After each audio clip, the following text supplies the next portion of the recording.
This video is for those that seem to think that I only support the cyclists, because believe it or not, the cyclists can sometimes break the law too. And when they do, it's normally quite spectacular. Take a look at this. So you can see we're coming up to dusk and even the pedestrians wearing high vis, but then we get to this point here where you can see this cyclist also wearing high vis coming out of the T-junction.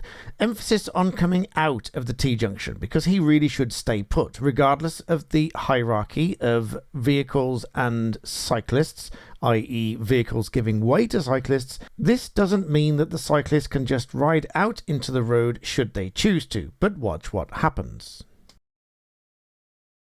So now it's clear that the cyclist is not just pulling out of the T-junction when he shouldn't do because he should wait till it's clear, but is also going the wrong way up the road against the flow of traffic. But that's not all that happens here. But just before we move on any further, let's give this a little bit more analysis. If we wind back just a little bit, you can then see that there are cars on the other side of the road, and this prospective driver, albeit should be looking out for the cyclist and probably was thinking about what to do to avoid said cyclist coming out of the T-junction, the driver would no doubt have been aware of the other vehicles, particularly the learner vehicle on the other side of the road, and not want to drive into them and not want to slam their brakes on for fear of vehicles in the rear crashing into them either.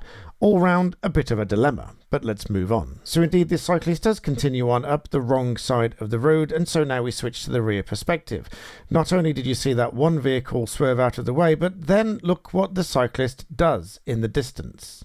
Just in case you missed it, here it is again slowed down and zoomed in. The one vehicle swerves and then the other one does have to slam the brakes on because this cyclist rides directly into the flow of traffic into the adjacent road. Altogether, and as I think we can all agree, he was riding like a bit of a numpty. So I hope it goes without saying that if you are riding around on a bicycle, even if you are wearing extraordinarily fantastic coloured clothing such as this chap here with the bright orange, you'll know what I mean, you absolutely need to make sure that you are complying with the rules of the road yourself. Because however much the law is trying to protect the cyclist and give the cyclist priority on the roads and make drivers look out for cyclists, nothing can really prepare drivers for this kind of stupidity whilst riding around and crossing over the road in front of vehicles.